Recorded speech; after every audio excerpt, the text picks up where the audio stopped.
Big Boss Agnipareeksha episode 8 season 1. ഞാൻ big boss എന്നാണോ പറഞ്ഞത്, അത് ബിഗ് ബോക്സ് എന്നാണോ പറഞ്ഞത്? വായലെന്താ അറിയോ, ഹൈഡ് ആൻഡ് സീക്ക് കൊട്ടി. അല്ലെങ്കിൽ ഒരു ബോക്സിന്റെ ഉള്ളിൽ നിന്നുള്ള പരിപാടി തന്നെയല്ലേ ഇന്നും. അല്ല, ഞാൻ ആലോചിക്കുമ്പോ എന്താ അറിയോ, വെറുപ്പിക്കലിന്റെ അങ്ങേ തലയായിരുന്നപ്പോ രണ്ട് പുതിയ ജഡ്ജിനെ കൊണ്ടുവന്ന് ഇന്ന് കത്തിക്കുന്നു. റനീഷ പറഞ്ഞപ്പോ എന്താ പറഞ്ഞറിയോ, തീ പാറുന്ന തീഗോളം എന്നൊക്കെ. ഞാൻ അവിടെ ആകെ കണ്ട തീഗോളം എന്താ അറിയോ, ആ ബാക്കിലെ സ്ക്രീനിൽ മറ്റേ അനിമേഷൻ പ്ലേ ചെയ്തു.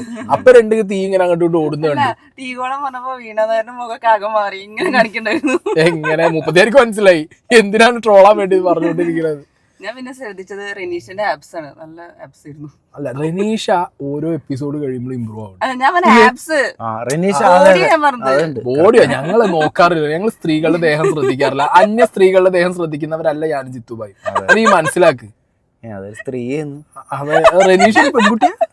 അതെ, ഇന്ന് പാന്റും ടോപ്പ് ഒക്കെ ഞങ്ങളങ്ങനെ ഞങ്ങള് അവരുടെ വർക്കിലാണ് ഞങ്ങളുടെ ഒരു മെയിൻ ഫോക്കസ്. മനസ്സിലായോ? റനീഷ ഡേ ബൈ ഡേ ഇതുകൊണ്ട് ഇമ്പ്രൂവ് ആയത്. റനീഷയുടെ റനീഷയുടെ ആ സ്കില്ലുണ്ടല്ലോ, ഏത് ഒരു ആങ്കറിങ് സ്കില്ല്, അത് നന്നാക്കാൻ 34 നല്ലൊരു വേദി കിട്ടി. അതെ, അതിനു വേണ്ടി 3 കല്ല് അവിടെ കൊടുന്ന് വെച്ചിട്ടുണ്ടല്ലോ. അഖിൽമാരാർ പ്രതിഷ്ഠ, രഞ്ജിനി പ്രതിഷ്ഠ, റിയാസ് പ്രതിഷ്ഠ. ഒരിക്കലും ചേരാത്ത 3 പേര്. അതന്നെ. ഓ എന്റെ പൊന്നെ, ഞാൻ ആലോചിച്ചേ ഈ 3 കല്ലിന്റെ കൂട്ടത്തേക്ക് ഇനി വരുന്ന 2 ആൾക്കാർ സ്പാർക്ക് ആവുന്നുള്ളത്. ആ റഫ് ആൻഡ് ടഫ് പറഞ്ഞോടുകൂടി അയാളെ കോമഡിയും പോയി, ശരിയും പോയി. റഫ് ആൻഡ് ടഫ് പറഞ്ഞോടുകൂടി കോട്ട് മാറ്റാൻ തുടങ്ങി. ഇന്നൊരു ചാപ്രി കോട്ടും കൊണ്ടുവന്നു കിട്ടണ മിക്കവാറും ബാംഗ്ലൂരിന്നാവും. അതെ, സൺഡേ മാർക്കറ്റ് അവിടുന്ന് ഞാൻ നിർത്തുന്നുണ്ട്. അതെ, അങ്ങനെ ലാസ്റ്റ് ഇവര് 2 പുതിയ ജഡ്ജസിനെ കൊണ്ടുവന്നു, വീണ നായരും ഡോക്ടർ രജിത് കുമാർ. സംഗതി പഴയ പുലിയാണെങ്കിലും ഇപ്പൊ എന്താ അറിയോ, ഒരുമാതിരി പല്ലു ഒഴിഞ്ഞ സിംഹം പോലെ ആയിട്ടുണ്ട്. അയാള് അല്ല 3 വട്ടം സംസാരിച്ചില്ലേ, 3 വീണ നായരും 3 ഇയാളും. ഒരു മിനിമം ഒരു ഗസ്റ്റിനെ കൊണ്ടുവന്ന് ആ ഗസ്റ്റ് എന്തെങ്കിലും വായോർന്ന് പറയുന്നത് നമ്മൾ കാണണ്ടേ? എന്തെന്ന് ഞാൻ പറയുന്നില്ല. ലാസ്റ്റ് എലിമിനേഷൻ പറഞ്ഞത് വരെ റിയാസാണ്. ഗസ്റ്റിന് പറഞ്ഞില്ലേ, ഒന്നും മിണ്ടല്ലേ, മിണ്ടാതങ്ങനെ ഇരിക്കുന്നുണ്ട്. ഇനി മിണ്ടിയത് വെട്ടിക്കളഞ്ഞ ആളോന്നും അറിയില്ല. അല്ല, ബിഗ് ബോസ് ആയതുകൊണ്ടേ മിണ്ടിയത് വെട്ടിക്കളഞ്ഞത് ആളോന്നും പറയാൻ പറ്റില്ല. അങ്ങനെ സ്കീം ഉണ്ട്. മിണ്ടിയത് ചിലപ്പോ വെട്ടിക്കളഞ്ഞതായിരിക്കും. മിണ്ടിയത് ചിലപ്പോ കുറച്ച് കൂടിയിട്ടുണ്ടാവും. ഉപദേശിച്ച് ഇല്ലാതാക്കിയിട്ടുണ്ടാവും അവിടെ. അതെ, ഡ്രസ്സൊക്കെ ഒന്ന് നോക്കിണ്ടാവും. ഇത് മാറ്റണത് പരിപാടി നടക്കുള്ളൂ. ഈ അടുത്തെന്തോ ഡയലോഗ് അടിച്ചിരുന്നല്ലോ അയാള്, റീൽസിനെ കുറിച്ചിട്ടല്ലേ എന്തോ ഒരു വടക്ക് സാധനം പറഞ്ഞിട്ടുണ്ടായിരുന്നു.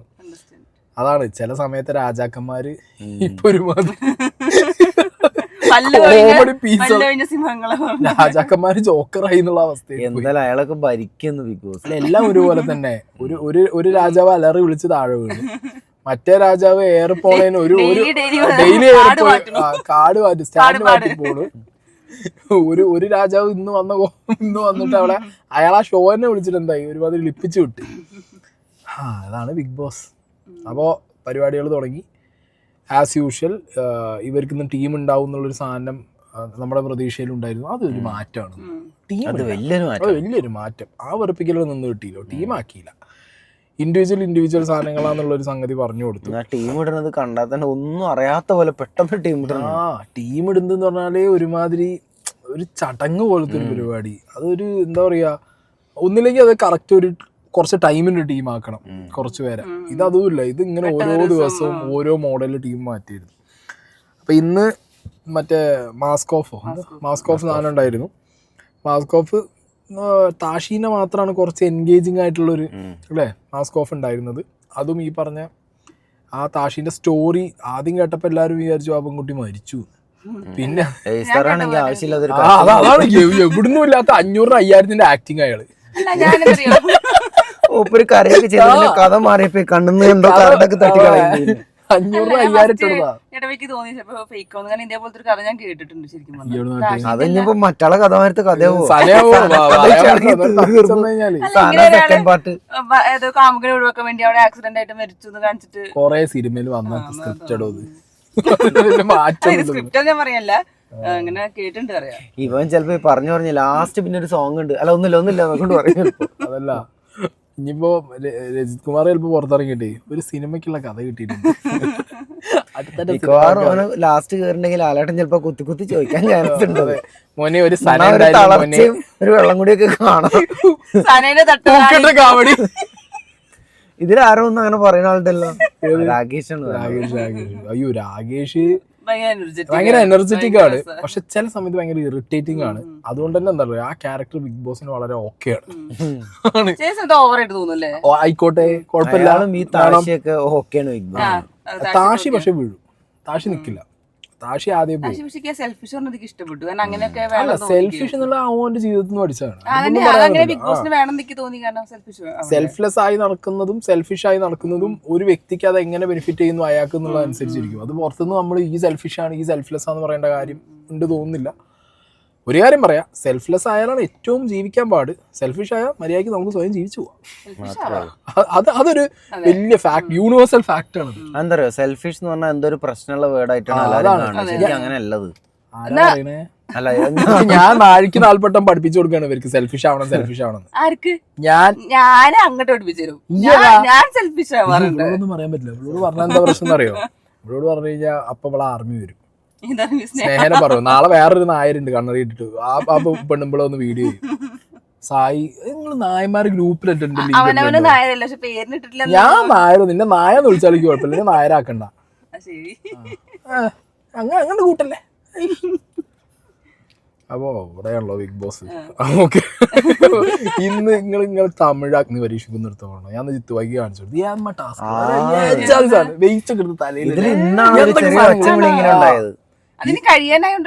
അതൊന്നും അവിടെ ഉറക്കു മുതലേ നല്ല നല്ല. ഇന്ന് ഞാൻ റീലുണ്ടു എക്സ്പെക്ടേഷനിൽ മറ്റേ ലാലേട്ടനുള്ള വലിയ സംഭവം കാണിക്കുമ്പോ റിയാലിറ്റിയിൽ എന്താ മറ്റേത് കാണിക്കണു ഇത് കാണിക്കണു ചെറിയ ചെറിയ ടാസ്ക് കാണിക്കുന്നത്. അല്ല, ടാസ്കിന്റെ വിഷയല്ലേ എൻഗേജ്മെന്റ് ഇല്ല. ചെറിയ ടാസ്ക് അല്ലേ? ടാസ്ക് അല്ലടി, ഈ ഒന്നൊരു ചലഞ്ചിങ് അല്ല. അതാ ടാസ്കിനേലുപരി ഞാൻ പറയുന്നത് എന്താ അറിയോ, ഒട്ടും ആക്റ്റീവ് അല്ലാത്ത 3 ജഡ്ജുകൾ. അതിൽ തന്നെ അഖിൽമാരാണ് ഒരു പൊട്ടൻഷ്യൽ കാണിക്കുന്നത്, ഒരു ജഡ്ജിന്റെ പൊട്ടൻഷ്യൽ അഖില കാണിക്കുന്നത്. റിയാസും രഞ്ജിനിയും ഒന്നുമില്ല, ചുമ്മാ കാശ് വാങ്ങി അവിടെ വന്നിരുന്നിട്ട് രഞ്ജിനി പിന്നെ ഇറക്കിയ ഒരു ഒച്ചെങ്കിലും ഉണ്ട്. ഒരു ഒച്ചലുണ്ട്, മറ്റോന്റെ ശബ്ദം പോലും കേൾക്കൂല. റിയാസ് ഇടയ്ക്ക് ചെയറൊക്കെ തിരിഞ്ഞു പോണ പോലും അറിയില്ല. അപ്പുറത്തേക്ക് ഇരുന്നതിന് എല്ലാരും പോയോ. റിയാസിന് ഇന്നത്തെ എപ്പിസോഡ് ചോദിച്ചാൽ റിയാസിന് പണിയെടുക്കാൻ വയ്യ. അപ്പൊ റിയാസ് ആദ്യം തന്നെ I don't want to make any gimmick, I will do it straight എന്നൊക്കെ പറഞ്ഞിട്ട് വയ്യ, പണിയെടുക്കാൻ വയ്യ, കഷ്ടപ്പെട്ട് ഡയലോഗ് പറയാനൊന്നും വയ്യല്ലോ. അപ്പൊ പിന്നെ ഞാൻ സ്ട്രൈറ്റ് പോയി കാര്യം പറയാം. എല്ലാവർക്കും കൂടി ഉള്ളത് അവിടെ റെനീഷ നിന്ന് ഉഴുതു മറിക്കണം. അതാണ് അത് കൊണ്ടുപോകണം ശരിക്കും പരിപാടി. അങ്ങനെ ടാസ്ക് തുടങ്ങി എല്ലാരും കൂടി മറ്റേ സർക്കിള് സ്ക്വയറിനകത്ത് ഒരു നമ്പർ പറയും. ആ നമ്പർ അത്രയും നമ്പർ കൺവിൻസ് ചെയ്ത ആൾക്കാരെ ഗ്രൂപ്പാക്കി കയറ്റണം എന്നുള്ളതായിരുന്നു ടാസ്ക്. Good task. ഈ ടാസ്ക് ശരിക്കും ഇവരെ ഈ പൊളിറ്റിക്സ് ഡെമോക്രസി എന്ന് പറഞ്ഞ ഒരു സാധനമല്ലേ, ആ ഒരു തീമിലേക്ക് ഇത് ഭയങ്കര ഓക്കെയാണ്. കാരണം വീട്ടിനകത്ത് ആർക്കാണ് ഗ്രൂപ്പ് ഉണ്ടാക്കാൻ പറ്റുന്നത്, ആർക്കാണ് ഗ്രൂപ്പ് പൊളിക്കാൻ പറ്റുന്നത്, ആർക്ക് മെജോറിറ്റി ഉണ്ടാക്കാൻ പറ്റും. ഇത് യൂസ് ആവും എപ്പോൾ അറിയോ, നമുക്ക് വീക്കെൻഡിൽ നോമിനേഷൻസ് വരും. അല്ല, നമ്മളെ നോമിനേറ്റ് ചെയ്യും ഏതിന്, പുറത്താക്കാൻ വേണ്ടിയിട്ട്. നോമിനേഷൻസ് വരുന്ന സമയത്ത് ഈ സാധനം ശരിക്കും അവിടെ ഇരുന്ന് നമുക്ക് സോഫയിൽ നിന്ന് വർക്കൗട്ട് ആക്കാൻ പറ്റുന്ന പരിപാടിയാണ്. നമ്മളെ എല്ലാ സീസണിലും എല്ലാവരും അത് എക്സസൈസ് ചെയ്തിട്ടുണ്ടാവും. അപ്പൊ ഇത് അടിപൊളിയായിരുന്നു. എല്ലാവരും ഒരു പരിധി വരെ നന്നായി കളിച്ചവരൊക്കെ സേഫായി. അതിൽ തന്നെ ഈ രാകേഷ്, എന്റെ മോനെ, അയാളെ വെകിളിത്തരം നമ്മളവിടെ കണ്ട്. അത് വേണം. ഷാമോനൊരു 1.5 ക്രൂക്കഡ് സാധനം കേട്ടോ. ഷാമോനുള്ളിൽ എന്തൊക്കെയുണ്ട്. സ്ട്രീറ്റ് സ്മാർട്ട് സാധനം ഉണ്ട്, മനസ്സിലായോ? അത് സാധാരണക്കാരന്റെ ഒരു വൈബ് ഉണ്ടല്ലോ, ആ സാധനം ഉണ്ട്. അത് വന്നു അഫ്നിയാസ് അതേപോലെ നന്നായിട്ട് വർത്താനം പറയാൻ അറിയാം. പിന്നെ നമ്മളെ ഇത് പള്ളിയിലച്ചൻ പോട്ടെ, നമ്മളെ റിയാസിന്റെ അടുത്ത് എന്താ ഷിബിന, റിയാസിന്റെ അടുത്ത് റിയാസിന്റെ അടുത്ത് ഷിബിന ഒന്ന് ശരിക്ക് ഷിബിന എന്താന്നുള്ളത് കാണിച്ചു. ഇത്രയും ദിവസം ഷിബിനെ എന്തിനാ സേഫ് ചെയ്തിരുന്നതെന്നാ ഞാൻ വിചാരിച്ചിരുന്നത്. ഇന്ന് ചതിയൻ ചന്തു എന്നുള്ളത് മനസ്സിലായി. അപ്പൊ ബിഗ് ബോസ്ക്ക് പറ്റിയതാളാ. ഇപ്പൊ തന്നെ ഏകദേശം അതിന്റെ ഉള്ളിലേക്ക് പോകാൻ പറ്റുന്ന ആൾക്കാർ ഇങ്ങനെ അറിഞ്ഞു വരുന്നുണ്ട്. എനിക്ക് നമുക്ക് അറിഞ്ഞിട്ടുണ്ട്, പക്ഷെ ഫൈനൽ എന്താവും നമുക്ക് ഒരു 10 ആൾ അതിലെടുത്തു കഴിഞ്ഞാൽ അതിനകത്ത് എന്താണെങ്കിലും ഞാൻ പറഞ്ഞല്ലോ, ആകെ 3-4 പേരിലെടുക്കുള്ളൂ. അല്ല, ഞാൻ പറയാം ഒരു 10 ആളെ വെച്ചിട്ട് വോട്ട് ചെയ്യാനാണല്ലോ പറയാ. വോട്ടുണ്ടാവും. അപ്പൊ പിന്നെ ഇത് ജനങ്ങളെ ഇതായിരിക്കും അൾട്ടിമേറ്റ്ലി. അല്ലാതെ പിന്നെ ഈ അഖിൽമാരെയും രഞ്ജിനെയും റിയാസിനെയും വിശ്വസിച്ചിട്ട് ഒരാൾ 3 ആളെ ജഡ്ജ്മെന്റ് ഒരു ഒച്ചവിളി ഉണ്ടാക്കില്ലേ നിങ്ങൾ എന്താണ് ഇങ്ങനെ ഇരിക്കുന്നത് എന്തെങ്കിലും കാണിച്ചാൽ പറയും നിങ്ങൾ ഒച്ചവിളി ഉണ്ടാക്കാൻ. അല്ല അത് തന്നെയാണല്ലോ ബിഗ് ബോസിന്റെ നിയമം. കണ്ടിട്ടില്ല നിങ്ങള്? ബിഗ് ബോസിൽ ഒന്നും ഉണ്ടാതിരുന്നാ പറയും നിങ്ങളെന്താ ഒന്നും ഉണ്ടായിരിക്കണേ. എന്തേലും മിണ്ടി കഴിഞ്ഞാൽ പറയും ഇത് അലമ്പ ഉണ്ടാക്കാനുള്ള സ്ഥലമാണോ എന്ന് ചോദിക്കും. അത് വേറെ. പക്ഷെ ഞാൻ പറയുന്നത് ഇവരെ വിശ്വസിച്ചിട്ട് ഒരിക്കലും ഒരു ഇതെടുത്ത് കൊണ്ടോ. ഇവരെ വിശ്വസിച്ച എന്താ അഖിൽമാരാൽ മറ്റേ ഷിജിന് കൊടുക്കും. എന്താ ഷജിനോ മുടിയിലൊക്കെ ഷിജുലാലിന് കൊടുക്കും. മറ്റേ രഞ്ജിനി ഹരിദാസ് കാണുന്നുണ്ടെങ്കിൽ ഇവന് കൊടുക്കും, താഷിക്ക് കൊടുക്കും. മറ്റേ റിയാസ് ഷിബിനയ്ക്കും കൊടുക്കും. കഴിഞ്ഞല്ലോ ഓരോ സെലക്ഷനായി. മൂന്നാള് മതി അറിയും. ഇതില് താഷി മറ്റേ ഇത് വൈറ്റ് ഗോൾഡ് അതുകൊണ്ട് താഷി എന്തായാലും കയറും തോന്നുന്നുണ്ട്. സോനാലക്സ് മൈജി അതും കയറും തോന്നുന്നുണ്ട്. പിന്നെ നമ്മളെ ഇയാള് അല്ല രാകേഷ് കയറും തോന്നുന്നുണ്ട്. ഷാമോനും കയറും തോന്നുന്നുണ്ട്. ലോലിറ്റ വയസ്സ് 18-19 വയസ്സെന്നുള്ള ലോലിറ്റയും കയറിപ്പോവും. ഒരു 5 പ്ലേ ആയി. ഇനി ഇതില് ഷിബിന 6 ഷിബിനയായി 6ആയി. പിന്നെ ഞാനുള്ള എനിക്ക് ഇത്ര ആൾക്കാരെ തോന്നുന്നുള്ളൂ. എനിക്ക് അത്ര ആൾക്കാരെ എൽദോനെ എനിക്ക് ഞാൻ പറയാം, എൽദോനെ പ്രേക്ഷകർക്ക് എപ്പോഴും ഒരു സംശയം ഉണ്ടാവും. കാരണം ഞാൻ അറിയുന്ന എൽദോന്റെ ഒരു കാര്യം പറയാം. എനിക്ക് ഇതിന് മുന്നേ എൽദോൻ അറിയുന്നത് പറയുന്നത് എൽദോ അങ്ങനെ തന്നെയാണ്. എൽദോ അങ്ങനെ തന്നെയാണ്. എൽദോന്റെ സംസാരവും ബോഡി ലാംഗ്വേജ് ഒക്കെ. പക്ഷെ ഒരു പരിധി വരെ എൽദോൻ എല്ലാവർക്കും അത് ഫേക്ക് ആയിട്ട് തോന്നും. ഇങ്ങനെ ഒരു ബോഡി ലാംഗ്വേജ് അതാ പറയാം, അത് തോന്നും. എൽദോനെ അത് തോന്നുന്നതുകൊണ്ട് തന്നെ ചിലപ്പോ എൽദോ ഒരു വോട്ടിങ്ങിൽ വന്നാലടക്കം സീനാണ്. പക്ഷെ അവൻ ഒരു പൊളിറ്റീഷ്യൻ ആയിട്ട് ഇലക്ഷൻ നിന്നൊരു വ്യക്തി ആയതുകൊണ്ട്, ഒരു ക്യാമ്പയിൻ അറ്റൻഡ് ചെയ്ത ഒരാളായതുകൊണ്ട് ചിലപ്പോ വോട്ട് എങ്ങനെ പിടിക്കണം എന്നുള്ളത് വീക്കെൻഡിലൊക്കെ ആള് ചിലപ്പോ നൈസായിട്ട് ചിലപ്പോ സാധനങ്ങൾ കാണിക്കുന്നുണ്ടാവും പെർഫോമൻസ്. അപ്പോൾ ആ ടാസ്ക് അങ്ങനെ കഴിഞ്ഞു. അതിനകത്ത് ചിലർ കൺവിൻസ് ചെയ്തു, കുറെ പേര് പൊട്ടത്തരം കാണിച്ചു. അങ്ങനെ കുറെ എണ്ണം ഡേഞ്ചർ സോണിൽ പോയി. കുറെ ആൾക്കാർ എന്ത് ചെയ്തു, അവരെ പെൻഡന്റ് യൂസ് ചെയ്തിട്ട് സേഫ് സോണിലേക്ക് തിരിച്ചു വന്നു. അങ്ങനെ ആ ടാസ്ക് കഴിഞ്ഞപ്പോഴാണ് 2 വാക്ക് രജിത് കുമാറും നമ്മളെ വീണ നായരും പറഞ്ഞത് കേട്ടത്. സത്യത്തിൽ ഞാൻ ഭയങ്കരമായിട്ട് എക്സ്പെക്ട് ചെയ്തു. ഇപ്പൊ വീണ നായരൊന്നും പറഞ്ഞില്ലെങ്കിലും രജിത് കുമാർ എന്തെങ്കിലും പറയുന്നുള്ളത് സംസാരം നിർത്തണ്ടാവില്ല. അതെ, ചിലപ്പോ ഒരു വീഡിയോ അങ്ങനെ വരും, ഞാൻ പറഞ്ഞൊന്നും വന്നിട്ടില്ല. അങ്ങനെ അയാൾ ഒരിക്കലും പറയില്ല. കാരണം അയാൾക്ക് ആകെ അന്നം കൊടുത്താലും എല്ലാ കൊല്ലവും ബിഗ് ബോസ് കയറാ ഇറങ്ങാ പിന്നെ ഒരു സിനിമ ചെയ്യും. ഇതാണ് മൂപ്പരെ പാറ്റേൺ. ഇത് കഴിഞ്ഞിറങ്ങുമ്പോ എന്തെങ്കിലും കിട്ടൂലോ. അതുകൊണ്ട് അതും അങ്ങനെ പോലാണ് മൂപ്പര്. അതുകൊണ്ട് മൂപ്പര് താടി കറുപ്പിച്ച് വിടാൻ ചാൻസ്. അയാള് മറ്റേതാ ന്യൂ ഇയർ ബിഗ് ബോസിന്, ഉഡൽ ബിഗ് ബോസിന് എല്ലാരും 100 കൊടുക്കുമ്പോ ഞാൻ 200 കൊടുക്കുന്നത്. ലാലേട്ടൻ കണ്ടുകഴിഞ്ഞാൽ നേരെ കാലിലും വീഴും. ലാലേട്ട സിനിമ കുറെ കാലം മൂപ്പര് ലാലേട്ടനോട് സിനിമയൊക്കെ ആണെങ്കിലല്ലേ കൊടുത്തിട്ടില്ല. ഇല്ല ലാലേട്ടൻ വന്ന് അഭിനയിക്കാനും കൂടെ അറിയണം. എനിക്ക് ഞാനേ മോനെ ഇറക്കുന്ന പടം ഒരു സൈഡായി കൊണ്ടിരിക്കുക. നീ അതിനിടയിൽ വന്നിട്ടില്ല. എനിക്കിപ്പോഴാണ് നല്ല കാലം. അങ്ങനെ പിന്നെ ഒരു ഫേസ് ഓഫ് വന്നു. ഇതേപോലെ കസാല ഇട്ടിട്ട് സംസാരിക്കും.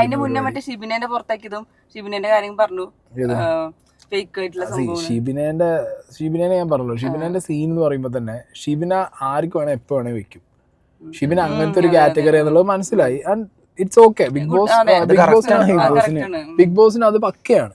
പിന്നെ ഇപ്രാവശ്യം ഞാൻ പറഞ്ഞല്ലോ, എനിക്ക് കുറച്ചുകൂടി ഏജ് കുറഞ്ഞ ആൾക്കാരെ കുറച്ച് പേര് സെലക്ട് ചെയ്യുന്നുള്ളത് കൊണ്ട് തന്നെ ലോലിറ്റയ്ക്കും ഷിബിനയ്ക്കും ഒക്കെ സിംഗിൾ ആയിട്ടുള്ളവർക്ക് ചാൻസ് കൂടുതലാണ്. കാരണം പുറത്തുനിന്ന് ഇനി വരുന്ന ബാക്കി നോർമൽ 8ലേക്കുള്ള എൻട്രീസിലൊക്കെ സിംഗിൾ ആയിട്ടുള്ള അല്ലെങ്കിൽ ഡിവോഴ്സ്ഡ് ആയിട്ടുള്ള ഒക്കെ ആൾക്കാർ, അതായത് ഈ ലവ് കോംബോ പിടിക്കാൻ മാത്രം കപ്പാസിറ്റി ഉള്ള ആ സാധനങ്ങൾ എന്തായാലും അവർ പിടിക്കും. കാരണം അങ്ങനെ വെച്ച അവരെ ചെയ്താലല്ലേ നമ്മളെടുത്ത് അവരാധിക്കൂ. അങ്ങനെയല്ലേ അത് കണ്ടന്റ് ആവും.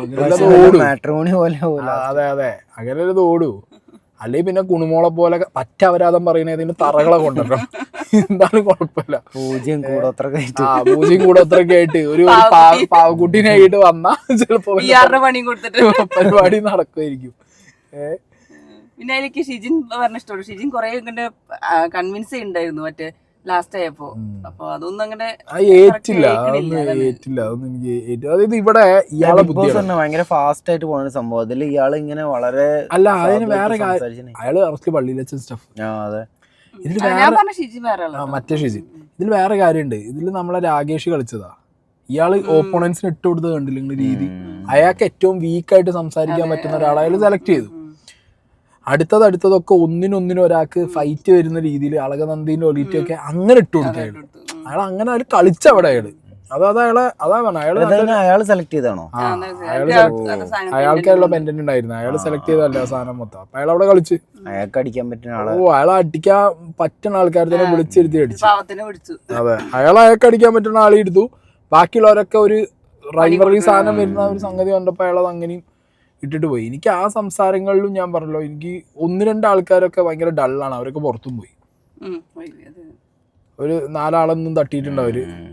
പക്ഷെ ഞാൻ പറയട്ടെ, ഇനി വരും ദിവസങ്ങളിൽ ഒരു പക്ഷേ വെർബലായിരിക്കും കൂടുതലായിട്ട് പരിപാടി. അതിന് വേണ്ടിയിട്ടാണ് ഈ ഫേസ് ഓഫും സാധനങ്ങളൊക്കെ. കാരണം ഇപ്രാവശ്യത്തെ തീം ഈ പറഞ്ഞ പൊളിറ്റിക്സും പരിപാടികളൊക്കെ ആയതുകൊണ്ട് തന്നെ ഇത് വെർബൽ എക്സസൈസ് അത് ഭയങ്കര കൂടുതലുള്ളതുകൊണ്ട് ഇനി അങ്ങനത്തെ ടാസ്കുകളായിരിക്കും കൂടുതൽ വരാൻ പോകണമെന്നുള്ളതാണ് എൻ്റെ ഒരു പ്രതീക്ഷ. സോ അതിൻ്റെ ഭാഗമായിട്ടാണ് ഈവൺ ഈ എവിക്ഷൻ പ്രോസസ്സ് വരെ ഇവർ ഇങ്ങനെ വെക്കുന്നത് എന്ന് തോന്നിപ്പോയി ഇത് കണ്ടപ്പോൾ.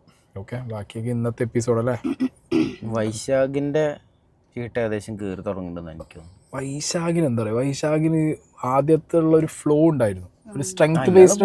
അയാൾ പോയി ഒരു സ്ട്രെങ്ത് ബേസ്ഡ് കണ്ടസ്റ്റൻ്റ് ആണ് വൈശാഖ് എപ്പോഴും. ആ സ്ട്രെങ്ത് ബേസ്ഡ് കണ്ടസ്റ്റൻ്റ് ആ സോണിൽ നിന്ന് പുറത്ത് വന്നിട്ട് സംസാരിക്കാൻ തുടങ്ങുമ്പോൾ കുറച്ച് അയാളെ കംഫർട്ട് സോണിൽ പുറത്ത് പോകുന്നു എനിക്ക് ഫീൽ ചെയ്തിട്ടുണ്ട്.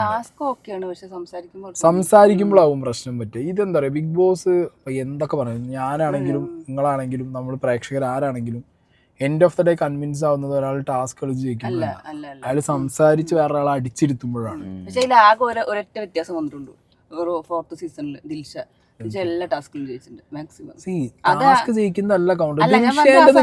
ദിൽഷേന്റെ സീൻ എന്ന് പറഞ്ഞാൽ ദിൽഷേന്റെ ഒരു പ്യോർ എന്താ പറയുക, ദിൽഷ പ്ലാൻഡ് ആണോ അതോ അത് അങ്ങനെ വന്ന് കോയിൻസിഡൻസിൽ സംഭവിച്ചു പോയതാണോ എന്ന് അറിയില്ല. But she is A brilliant contestant. അടിപൊളിയായിട്ട് ടാസ്ക് കളിച്ചു. പക്ഷെ എന്താ പറയുക, എല്ലാം കൂടി ഒരു യൂണിവേഴ്സ് കൊണ്ടുവന്ന് ഒരാൾക്ക് കൊടുക്കാന്ന് പറഞ്ഞ പോലെ ഉണ്ടായത്. അലറി വിളിക്കണോ പുറത്തും പോയി, അവിടുന്ന് ക്യാമ്പയിനും ചെയ്തു. സാഹചര്യങ്ങളെല്ലാം കൂടി അതാണ് എല്ലാം കൂടി ഇങ്ങോട്ട് വന്നിട്ട് ഒരാളെ സാധനം കൊണ്ടുപോയി കൊടുക്കാന്ന് പറയില്ല, അതുപോലെ ആയിരുന്നു ദിൽഷേൻ്റെത്. ദിൽഷയ്ക്ക് പിന്നെ എട്ടം വല്ലം നോക്കേണ്ട ആവശ്യമില്ല. ബാക്കി ഒന്നിലും പിന്നെ അതേപോലെ മാലാരുടെ സീസൺ ആണെങ്കിൽ മാലാരുടെ ടാസ്ക് എല്ലാം മാക്സിമം നന്നായിട്ട് ചെയ്യാൻ. മാരാര് അടിപൊളി ടാസ്ക്. പക്ഷെ വേറെ ഉണ്ട്, മാരാര സീസണിൽ മാരാറിന് ഒപ്പണന്റ് ഇല്ല. തുടക്കം മുതൽ അവസാനിക്കണവരെ ആകെ ഒരു ജുനൈസ് ഉണ്ട് അയാളെ പിന്നാലെ. ജുനൈസ് അതോടുകൂടി തളർന്നാണ്, പിന്നെ പാവം പൊന്തിയില്ല. എന്തിനാ അതിനെ പിടിച്ചിട്ട് ആ റിനോഷൻ ഉണ്ടായിരുന്നു, അയാൾക്ക് മറ്റേ ചൊറി പിടിച്ച് പോവുകയും ചെയ്തു. അല്ല, അഖിൽമാരുടെ ഒരു കൂട്ടുണ്ടാക്കാൻ അയാൾ ഭയങ്കര ഉഷാറായിരുന്നല്ലോ. അയാൾ എന്ത് ചെയ്തു പറയാ, ആദ്യേ തനിക്ക് ഭീഷണിയായിട്ട് വരുന്ന ജോഷിനെയും മറ്റേ അനിയമിതുനെയും ഷിജുവിനെയും പിടിച്ച് ഗ്രൂപ്പാക്കി, ഏട്ടൻ അനിയൻ ഗ്രൂപ്പാക്കിയിട്ട് നല്ല തിരിഞ്ഞു. പിന്നെ ഒരാളുണ്ടായിരുന്നു ശോഭ, കൊണ്ടുപോയിന്ന് കൊറേ ദിവസം ആരാർക്ക് ഒത്ത എതിലാളി അതിപ്പോഴും പുറത്തു. നമ്മുടെ ശോഭേച്ചി അതിനൊരു മാറ്റം വന്നിട്ടില്ല. ലൈഫ് ലോങ് ഞാൻ പൊരുത്തുന്നു. നീ എന്റെ കപ്പ് കൊണ്ടുപോയല്ലടാ, നിന്നെ ഞാൻ തുരത്തി അടിക്കും, നിന്നെ ചെയ്താലും ഉള്ളടിക്കുന്നു. ഓക്കെ, അപ്പോൾ ബൈ ദ വേ ഇവരാണ് പുറത്തായ കണ്ടസ്റ്റൻസ്. ഇനി അത് കാണിച്ചില്ലെന്ന് വേണ്ട. എന്താ പറയുക, ഇതിൽ പകുതി ആൾക്കാരെ പേര് അറിയില്ല. രചന, ഷിജിലാല്, മറ്റുള്ള പേരെന്തായിരുന്നു, ഷിംജിത്ത്, രചന, ആ പെണ്ണിന്റെ പേര് അറിയില്ല. ഇത് നമ്മളെ പള്ളിയിലച്ഛന്റെ പേരെന്തായിരുന്നു, പ്രണവ് അല്ല പ്രണവ് വേറെ, ശ്യാമ് എന്താണ് ഇവരെ പേരൊന്നും. ഒരു കാര്യം പറയാം, എനിക്കാണോ എല്ലാവർക്കും ഒരു പേര് നമുക്ക് ഒന്നാമത് വരുന്ന സ്ക്രീൻ സ്പേസ് കറക്റ്റ് കിട്ടാത്തതുകൊണ്ടാണ്. കിട്ടുന്നവരെ നമുക്ക് കിട്ടുന്നുണ്ട്, മനസ്സിലായോ. രാകേഷ് വന്നപ്പോ മുതൽ എല്ലാവർക്കും കാണപ്പെട രാകേഷ് എന്നുള്ളത്. അതെ, കുറച്ച് ആൾക്കാരെ നമുക്ക് കിട്ടുന്നുണ്ട്, കുറച്ച് കിട്ടുന്നില്ല. വെറൈറ്റി മാത്രമല്ല, അവരെല്ലാ എപ്പിസോഡിലും ജഡ്ജസും അവരെ കുറിച്ച് പറയുന്നുണ്ട്. ഇപ്പൊ ഈ മറ്റേ പെണ്ണ് റിയാസിന്റെ അടുത്ത് ഷിബിനേന്റെ പേര് ഇപ്പൊ ഇങ്ങനെ കിട്ടി തുടങ്ങിയതുണ്ടാ. ഇപ്പൊ കുറച്ചായിട്ട് റിയാസ് ഇങ്ങനെ ഷിബിനേന്റെ ഒരു സാധനം കളിക്കുന്നതുകൊണ്ട് അതിങ്ങനെ കിട്ടി തുടങ്ങി. അപ്പോൾ ദാറ്റ്സ് ഇറ്റ് ഗൈസ്, അത്രേ ഉള്ളൂ. ഈ ഇന്നത്തെ എപ്പിസോഡ് 12 മണിയാകുമ്പോൾ വന്നോളൂ. ഞങ്ങൾ അതിൻ്റെ ഇടയിൽ ബത്ലഹേമിന് കയറട്ടെ. ഇവര് കണ്ടിട്ടില്ല, ഞാൻ മാത്രമേ കണ്ടിട്ടുള്ളൂ. Okay bye.